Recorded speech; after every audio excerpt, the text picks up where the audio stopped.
Buenas noches, bienvenidos a Secuencias en 24, el programa de cine del canal 24 Horas. Una vez más, aquí en el Hotel Claridge de Madrid, que nos cede amablemente el espacio para poder grabar el programa. Un hotelazo y además con una gente magnífica, seguidora de cine además, y que nos presta este escenario de cine para hablar de cine y de literatura. Y además, hoy tenemos una invitada muy especial, Lucía Tello.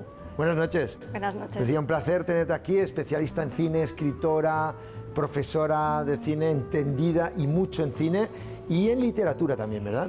Sí, hoy vamos a dar un repaso ahí como no. Porque Guillermo Balmori, buenas noches.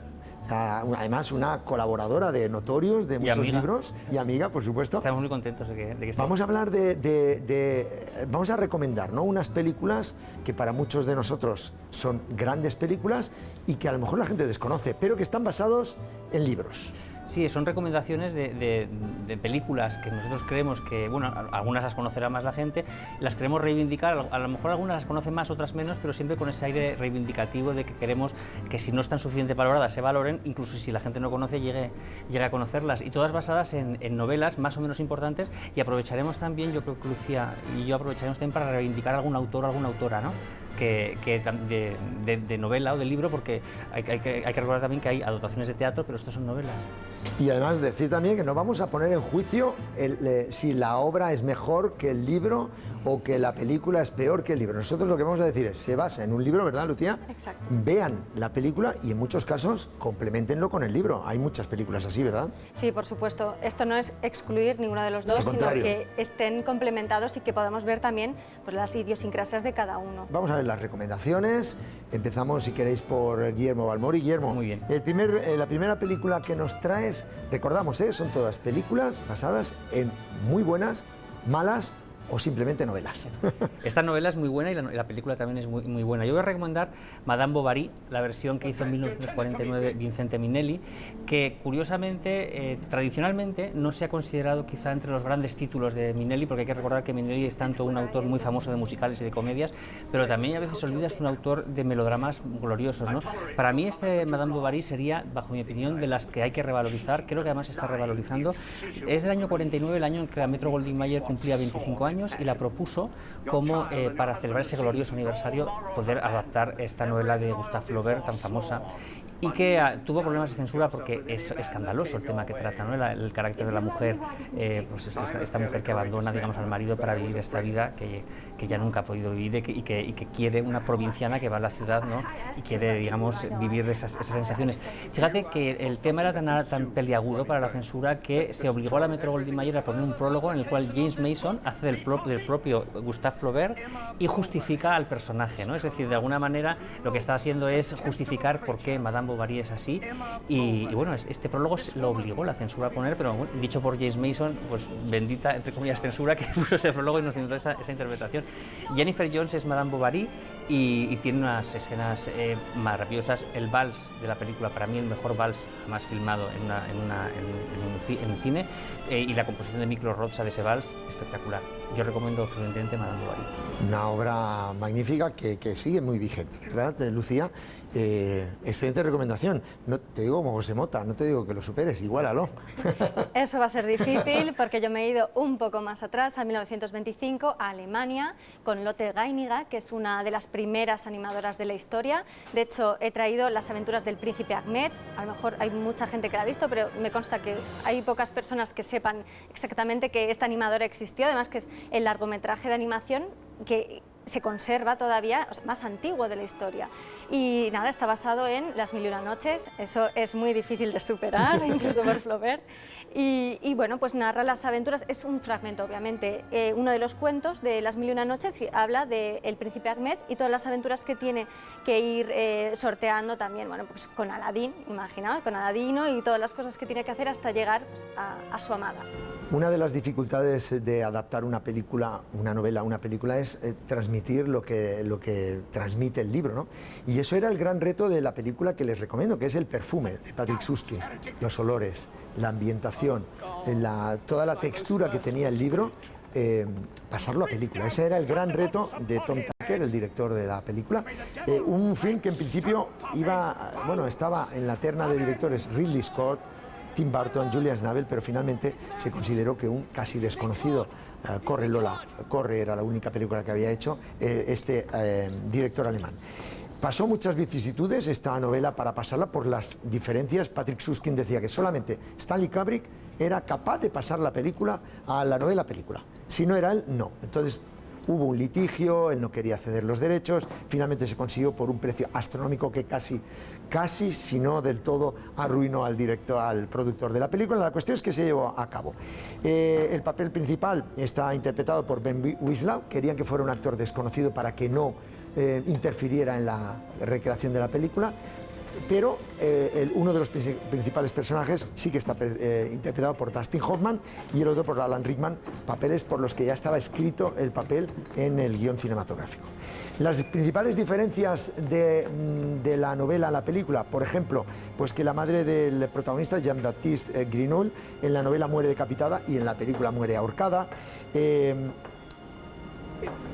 Hay algunas licencias que se permite el director, pero sin perder de vista lo que quería, que era transmitir esa decadente sociedad, apestosa ciudad que era París de aquel siglo XVII a la película, y lo consigue gracias a los decorados. Se recreó gran parte de Barcelona y de Girona. Se rodó en Figueras también. La Catedral del Mar, por ejemplo, es uno de los escenarios para recrear la pescadería, el mercado, el barrio gótico barcelonés era la pescadería donde transcurre desde el nacimiento del protagonista a gran parte de la película. Se buscó al máximo una fidelidad que yo creo que está muy bien conseguida. Vean la película, no la comparen con el libro, las dos cosas. Vean la película y luego disfruten del maravilloso libro. Para mí, una de las joyas más maravillosas que se ha podido escribir, porque yo aún hay muy pocas que me transmitan todo lo que pasa al protagonista de una manera en la piel, y ese es El perfume de Patrick Süskind, en esta versión adaptada al cine por Tom Tykwer, que recomendamos aquí en Secuencias en 24. Nos vamos con otra película, otra recomendación de las muchas sorpresas buenas que nos trae Guillermo. Yo voy a recomendar Desengaño. Desengaño está basado en Dodsworth, que es una novela de Sinclair Lewis y que es una adaptación. Bueno, aquí en España se tradujo con un título horrible. Me refiero al libro. El libro se llama Fuego Otoñal, porque viene a hacer referencia a una mujer madura que, digamos, decide vivir la vida, se le escapa la vida y entonces decide vivir ya en su otoño, pues esta, otra vida, digamos, con amantes y demás, a pesar de que está casada. Esta película está dirigida por William Wyler. Es una maravilla cómo está hecha y cómo está desarrollada, es lo que digo, está interpretada por Walter Huston, el padre de John Huston, para mí el mejor papel de Walter Huston, y es con Mary Astor, y es la historia de eso, de una mujer que se ve como que se le pasa el tiempo, su marido se ha jubilado, ella se ve de repente que es una jubilada y cree que tiene que disfrutar de la vida. Lucía, nos traes una novela y una película muy al uso, ¿verdad? Porque se está cumpliendo el centenario de una grandísima escritora, Carmen Laforet.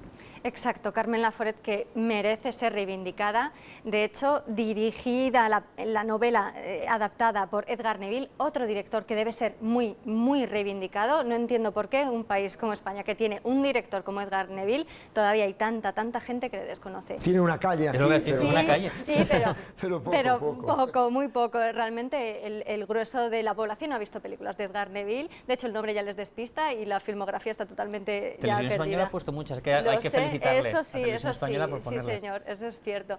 Y aquí traemos Nada, obviamente, que es bueno, imprescindible de la filmografía de Edgar Neville, una novela brillante, protagonizada por una mujer, una estudiante que bueno, se va a introducir en el mundo universitario y se va para ello a la casa familiar, la casa de su abuela, y es un choque muy bruto entre su forma de ser y las costumbres que ve. Y obviamente en la película de Edgar Neville está interpretada por Conchita Montes, magnífica. También está Julia Cava Alba, a la cual adoro, así que tiene muchísimos atractivos, una estética brillantísima que yo de verdad personalmente reivindico, así que hay que ver Nada y leerla. Exacto, yo iba a decir, creo que es el mejor homenaje que se puede hacer a un autor, es precisamente leer su obra, y en este caso está más que justificado, y complementarlo con la... ¿Hay mucha diferencia entre la novela y la película? No, de hecho es una adaptación que está milimétricamente hecha, y Edgar Neville, bueno, escribía fenomenal, obviamente, era un escritor magnífico y supo extraer toda la esencia y sobre todo es una sensación personal, pero cuando se ve es la desolación y la tristeza y como casi nihilismo, ¿no? Es que no hay nada, de ahí que se llame nada. En ambas, o en la obra y en la película, en ambas se percibe perfectamente. Lucía, Guillermo, de gran novela y gran película a gran novela, gran película y tiro porque me toca. Lo que queda del día, de James Ivory. Fíjate, es que además yo creo que muchos de ustedes dirán, ¡oh, qué película! ¡Qué novelón! Pero qué película, con qué tacto, solamente cuando se tiene la posibilidad, James Ivory, de tener en estado de gracia a Anthony Hopkins, a Emma Thompson, a Christopher Reeve, a Peter Vaughan, a Ben Chaplin, a James Fox. Solo así se consigue con la recreación de la época, de esa época victoriana y esa historia tan particular de ese mayordomo que se enamora en secreto de la protagonista, que tiene para mí, es que además me emociona, tiene para mí una escena que dice todo, porque tú te puedes enamorar de una persona y que te quiera arrebatar el libro, ¿verdad? Y que tú lo guardes, pero con la forma en que mira Anthony Hopkins a Emma Thompson. En ese no te lleves mi libro y te estoy comiendo con la mirada, ahí hay más cine que muchas de las películas que se han hecho posteriormente. Bueno, yo soy un gran seguidor de Anthony Hopkins, que venía de hacer El silencio de los corderos. Ojo, que el cambio de registro de Mr. Hopkins, atención, pero es que lo que consigue ahí es, basada en un libro del gran escritor japonés Kazuo Ishiguro, consigue cuotas magníficas, al igual que en Regreso a Hogwarts End. Pero yo creo que en lo que queda del día consigue lo máximo por la recreación, por la historia tan bonita, por la historia de amor velada que hay, por esa relación con el padre, el mayordomo padre, Peter Vaughan, que murió hace poquito y que interpreta al señor Stevens Senior de una manera dictatorial, y cómo Anthony Hopkins lleva en los genes eso, pero es otra persona, y como Emma Thompson, que en aquellos momentos estaba aún casada con Kenneth Branagh, se reivindica como una de las grandísimas actrices que ha dado el teatro y el cine mundial. Así que luego hace poco la hemos visto en Cruella, me parece, pero sobre todo Emma Thompson es una grandísima actriz. Bueno, pues aquí con ese binomio Anthony Hopkins, Emma Thompson a las órdenes de James Ivory, lo que queda del día es mi apuesta de cine británico de altura, cine europeo y cine mundial. Seguimos en Secuencias en 24, aquí en el Hotel Claridge, hablando de cine y de adaptaciones literarias en películas no del todo conocidas, o para algunos incluso desconocidas. ¿Es este el caso? Esta es más conocida que las que yo estoy recomendando, es más popular porque es en color, las otras eran en blanco y negro, y Televisión Española, que siempre vela por nuestros intereses cinéficos y ha velado durante muchos años, la ha puesto... ¿Y seguirá velando? Seguirá, sí, seguirá. Pues la ha puesto en varias ocasiones y es una película popular también por el reparto que tiene. Estoy hablando del Largo y cálido verano. Es la película que para mí, junto con La gata sobre el tejado de zinc, mejor está Paul Newman, un actor que a mí personalmente no me termina demasiado, pero que en estas películas está maravilloso. Es la imagen, ¿no?, de Paul Newman con ese sombrero, la camiseta de tirantes, espectacular. Bueno, digamos que está basada en varios cuentos, varias historias de William Faulkner, porque no está basado directamente en una obra de William Faulkner, sino que coge varias ideas de varios relatos. El Villorrio sería uno de ellos, y quemar graneros. No sé si os acordaréis que Paul Newman quemaba graneros, era desde pequeño, había sido criado para quemar graneros. Mezclando varias partes de estas historias es como se crea esta película, dirigida por Martin Reed, que es un director que yo reivindico también. Es un magnífico director, trabajó muchísimo con Paul Newman, y esta película, la verdad, es la típica película de una historia sureña muy parecida. Está rodada a la vez, el mismo año que La gata sobre el tejado de zinc, o sea, con Paul Newman en plenitud de facultades. Está interpretada por su mujer, June Woodward. Aquí es donde se conocieron, en esta película. Estaban ambos casados, tuvieron que dejar sus matrimonios, pero duraron cerca de 40 años juntos. Es decir, es la pareja famosa que más años ha durado junta. No dio ni un chismorreo. ¿Para qué quieres hamburguesa teniendo un buen solomillo? Decía él, referido a cuando le decían que cómo había sido fiel todos aquellos años, ¿no? La verdad es que ella está estupenda. Orson Welles de secundario, Angela Lansbury de secundario, Lee Remick, es un repartazo en estas partes sureñas. El largo y cálido verano, película de Martin Reed, con un Paul Newman guapo y gran actor además. Lucía. Bueno, pues en mi propuesta tampoco es que sean feos, precisamente. Hablamos de Jean-Paul Belmondo y de Catherine Deneuve, y estoy hablando de La sirena del Mississippi de François Truffaut. Es otra adaptación. Truffaut tiene una etapa muy de adaptar, en este caso una novela de Cornwell Bulbridge. Es absolutamente extraña para la filmografía de Truffaut. Básicamente es una pareja que se conoce por género epistolar. Básicamente se mandan cartas hasta que un día dicen, bueno, vamos a casarnos, y se conocen ese mismo día. Y la sorpresa para Jean-Paul Belmondo es que, claro, le aparece Catherine Deneuve cuando la foto que él tenía era de una chica mucho menos agraciada, y esto le parece sorprendente porque normalmente sucede lo contrario. Y claro, es que ahí está precisamente el truco de la película, que es el punto esencial de por qué se configura esta pareja y, lo que es peor, por qué siguen adelante a pesar de las consecuencias, y ya no digo más porque sería spoiler. Bueno, además, precioso homenaje el que ha querido hacer Lucía Tello a uno de los galanes que nos ha dejado hace poco y que sigue siendo... Bueno, mucha gente pensaba que estaba muerto, mucha gente ha reconocido que hacía tiempo que no sabía nada de Jean-Paul Belmondo, tenía un problema de salud, pero esa sonrisa eterna y sobre todo no siendo guapo, era el feo más guapo del cine europeo, ¿no? Y rivalizando con Alain Delon, con grandes, siempre bien rodeado de grandes actrices, pero supo combinar muy bien Jean-Paul Belmondo un cine comercial con un cine de autor, con Jean-Luc Godard, con Truffaut. Obviamente, porque además él es uno de los puntales de la Nouvelle Vague, ¿no? Empieza con el final de La escapada de Godard e incluso sigue con autores de la Nouvelle Vague. Pensemos que en los 90 hizo con Agnès Varda, salió una pequeña escena en una película como 101 noches, ¿no? O sea, es que realmente es un imprescindible del cine europeo, y que menos que rendirle homenaje que hace poco que se nos ha ido. Yo creo que formaba parte de ese género tan que hay poco, que es el Star System europeo, ¿no? Sí, siempre se habla del Star System cierto. americano, y el Star System europeo, que es más pequeño, pero que tiene piezas muy brillantes. Digamos que es como una pieza de ese collar que es el Star System europeo, de las piezas más valiosas. Con Catherine Deneuve sería otra, con Brigitte Bardot, con Sofía Loren, Jean Moreau, y normalmente son del cine francés, muchos de ellos. E italiano, Gina Loggio, Sí, Gida, exacto. sí. Pues aquí nuestro pequeño apunte a reivindicando ese cine europeo que realmente nos ha dado grandes joyas, tanto cinematográficas como literarias. Y también reivindico de nuevo una película española, Camilo José Cela. Para mí tiene una joya que es, tal vez, junto con Los Santos Inocentes, la mejor adaptación. Hablo de La Colmena. La Colmena es un film del 82, de nuevo, el director, un grandísimo adaptador como es Mario Camus, que adapta este retrato social, esa colmena que representa la sociedad española de posguerra, con cada uno de los enjambres que representan los estados sociales de un Madrid que es toda España, con un reparto sensacional. Yo creo que es la película española que reúne el mayor elenco de actores y actrices. José Sacristán, Victoria Abril, Luis Escobar, Charo López, Ana Belén, Fiorella Faltoyano, Concha Velasco, José Luis López Vázquez, Saza Tornil, Paco Raval, Antonio Resines, Mari Carrillo, el propio Camilo José Cela tiene una intervención, se rodó en el Café Gijón gran parte de la película.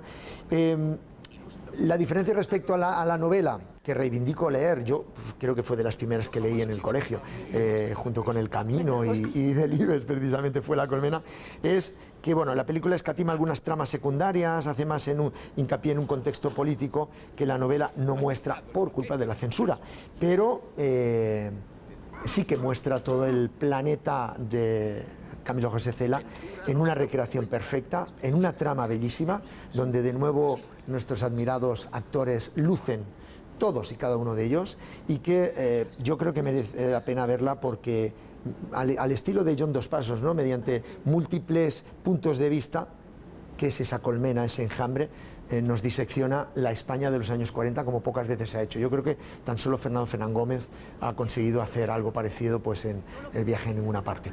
La Colmena del 82, basada en la novela de Camilo José Cela, dirigida por Mario Camus, es mi recomendación del cine español que hay que ver y que hay que leer. Por cierto, que muy bien traído lo de John Dos Passos, porque tiene una estructura parecida a Manhattan Transfer, de distintas voces que se van abriendo camino. Es increíble, sí. Continuamos con más películas. Estamos disfrutando aquí en Secuencias, ¿verdad, Lucía? Mucho. Con las películas que recomendamos y que vamos tomando nota, como espero que ustedes también. Guillermo, ¿qué nos traes ahora? Pues traigo una película basada en los cuentos cortos de O. Henry. que son unos cuentos preciosos. Si la gente no los ha leído, yo recomiendo que los lean porque son además con finales muy sorprendentes.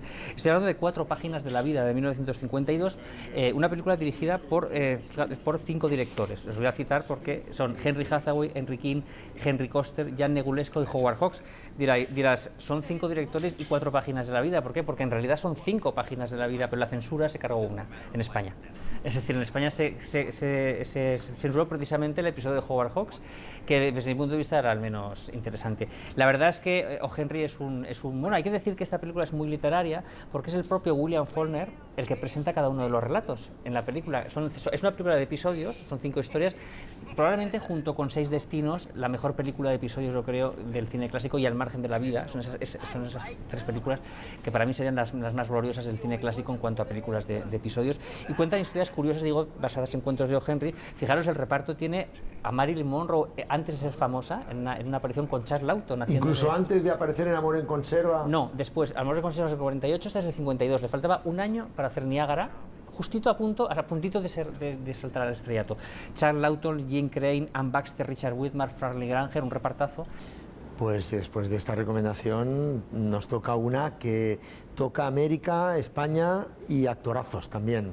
Yo no podría dejar nunca de recomendar a Isabel Coixet. Para mí es una de las mejores directores en general de Europa y del mundo actuales, o sea que si alguien tiene algún recelo, por favor, que revise su filmografía, y traigo Elegy. Elegy es una historia de una elegancia, de un nivel visual, de una estética, de una autoría como es la de Coixet, pero obviamente adaptando una novela de El animal moribundo, que no suena tan bien como Elegy, por eso el cambio, de Philip Roth. Uno de mis autores preferidos y que hay que leer toda su obra para entender cómo ha reflejado América, la historia de América, y en este caso con una particular historia de amor. Sí, es una historia de amor. Mira, pues al hilo de una de las películas que mencionaba Guillermo, es David Kepes, que es Sir Ben Kingsley, que es un profesor de universidad, un intelectual pues arrolladoramente atractivo, que siempre se enamora de alguna alumna. Y hay una alumna que se llama Consuelo, que es Penélope Cruz, que él intenta seducir, sin darse cuenta que en la seducción se queda él atrapado de ella. Lo que pasa que un revés del destino hace que Consuelo, no sé si debo decirlo, ¿no? Pero vale, bueno, pero también junto con Penélope Cruz está Patricia Clarkson, otra imprescindible de la filmografía de Coixet, y además hay que destacar que discutió muchísimo con Philip Roth. No se llevaban bien en el sentido de que sí, que estaba contento de que hiciera la adaptación, pero él le solicitó que uno de los fragmentos del libro, que está muy subido de tono, que tenía que interpretarlo Penélope Cruz sí o sí, y ella dijo sobre mi cadáver, y finalmente Penélope Cruz no le interpretó porque ella se impuso, y se lo agradezco porque no es muy agradable, y eso sí que no lo voy a decir, lo dejo para que la gente lea el libro. Pues yo voy a finalizar con una película de los años 70, donde está mi admirado Laurence Olivier, donde está Gregory Peck, y donde hay una trama que a mí me atrapó cuando leí la novela hace mucho tiempo. Es Los niños del Brasil, de Ira Levin, un film muy basado, o sea, casi... porque colaboró en el guión el propio Ira Levin, de Franklin J. Schaffner, donde lo que quiere explicar es lo que luego ha pasado, el clonar personas para conseguir muchos Hitlers, muchos nazis, ¿no?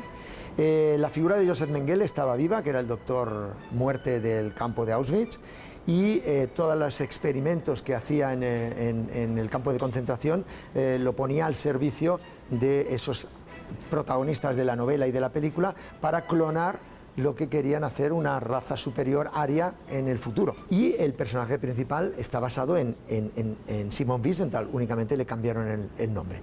Así que una película que recomiendo que vean, pero sobre todo lean el libro porque está muy vigente a pesar de ser de los años 70, del 78, 79, y sobre todo porque, por desgracia, sigue estando muy vigente cualquier tema que afecte a la posibilidad de que esos personajes tan turbios puedan existir en nuestra sociedad. Esa era mi recomendación, Los niños del Brasil, de Franklin J. Schaffner, basado en una novela de Ira Levin. Como cada semana recomendamos ver cine, teatro, por supuesto, música, danza, pero lean. Vayan a la biblioteca, compren libros, consuman libros, y por eso nuestra recomendación literaria hoy viene más que justificada, porque estamos hablando de películas que tienen una adaptación de un libro importante. ¿Qué libro nos trae, qué nos recomienda Guillermo Balmori Pues hoy? una de las grandes adaptaciones de un libro importante y una película importante, importantísimo el libro, importantísima la película, que es Desayuno con Diamantes, y que además aprovecho porque mira, está escrito por Kim Casas, Teresa Yacer, Ricardo López y Lucía Tello Díaz, que yo sé además que es muy admiradora de Truman Capote. De hecho, todo lo referido a Truman Capote, bueno, hay que decir que es el libro del 60 aniversario porque se cumplen 60 años de Desayuno con Diamantes, y Editado Lucía, por Notorious, como siempre, con esa calidad, con esas fotos tan bonitas, ¿no? Y Yo, como no, Carmen Laforet, estamos de aniversario y debemos celebrar su aniversario y celebrarla a ella porque es una grandísima escritora, reivindicarla por supuesto, y nada, una de sus novelas más importantes y el retrato descarnado de una vida sin sentido que tiene que llenarse de algo, ¿no?, para cubrir esa nada. Así que mi recomendación por supuesto es Carmen Laforet. Yo os traigo un libro que a mí me impactó mucho cuando lo leí. Se trata de Las leyes de la frontera, de Javier Cercas, y lo traigo al hilo de que el 8 de octubre se estrena la película basada en esta novela del autor ganador del Premio Planeta. No lo ganó con esta obra. La película se llama Las leyes de la frontera y está dirigida por Daniel Monzón, recordemos Celda 211 entre otros. Este es Las leyes de la frontera, que editó Mondadori y que yo me imagino que ahora reeditarán, pero que yo tengo como la original cuando se editó, y que recomiendo a todo el mundo que la lean y que la película la vean, porque estoy convencido de que Daniel Monzón ha hecho una gran adaptación de la novela. Bueno, pues de las recomendaciones literarias, que espero que les haya gustado y espero que estén disfrutando del programa. Ya estamos casi al final y nos toca, como siempre, ese apunte de la biblioteca virtual que tiene cinecinéfilos.com, esa enciclopedia. La enciclopedia visual del cine. Pues mira, este verano se cumplió, no teníamos programa, estábamos poniendo reposiciones, se cumplió el centenario de La Sirena de Hollywood, de Esther Williams. Hubiese cumplido 100 años la gran sirena, campeona olímpica, que no pudo, además, no pudo ser campeona olímpica precisamente porque se suspendieron las Olimpiadas por la Guerra Mundial, pero tuvo en compensación una brillantísima carrera en Hollywood. Lo que he traído hoy aquí es una cosa muy curiosa, es cómo se rodaban esos musicales de Esther Williams tan gloriosos que todos recordamos. No hay verano si no hay película de Esther Williams, decía la publicidad de la Metro-Goldwyn-Mayer. ¿Cómo se rodó una de esas escenas de la película Fácil de amar? Estamos viendo ese rodaje, que ella tuvo que utilizar una doble para hacer esas piruetas que ella hacía, está rodado en los lagos de Florida, coreografiada por Busby Berkeley. Espectacular este número, y cómo ella, pues, acompañada de un cuerpo de baile excepcional, con lanchas motoras, con un helicóptero, es decir, se utilizó todos los medios de la Metro-Goldwyn-Mayer para rodar este número espectacular, y este vídeo es un documento inédito porque es cómo se rodó ese número espectacular, lo estamos viendo. No hay tiempo para más. Finalizamos el programa agradeciendo al Hotel Claridge una vez más que nos haya permitido estar en este marco, con esta sala que no es ya nuestra, como de nuestra familia, y sobre todo que nos ha permitido tener libros y cine a discreción, disfrutando de la compañía también de Lucía Tello. Gracias por haber venido. Gracias a vosotros. Ha sido un lujo tenerte aquí. Esperemos que vengas al programa en otra ocasión para seguir hablando de cine. Gracias. Y Guillermo Balmori, hasta la semana que viene. Hasta la semana que viene. Con más cosas aquí. Y sobre todo queremos agradecer a todos ustedes que sigan una temporada más con todos nosotros hablando de cine, de literatura y de otras artes, y sobre todo disfrutando de la pasión por el cine. Nos vamos con una película que está basada en una novela que se llama Sueñan los androides con ovejas eléctricas, y todo el mundo dirá, ¿y esto? De Philip K. Dick. Bueno, pues esto es Blade Runner, y nos vamos con una escena mágica, poética, bellísima, con la música de Vangelis, con Harrison Ford y Richard Howard, que ya es un icono en la voz de Constantino Romero, con esta frase con la que nos despedimos hasta la semana que viene, aquí, en Secuencias en 24. Yo he visto cosas que vosotros no creeríais. Atacar naves en llamas más allá de Orión. He visto rayos de brillar en la oscuridad cerca de la puerta de Tannhausen.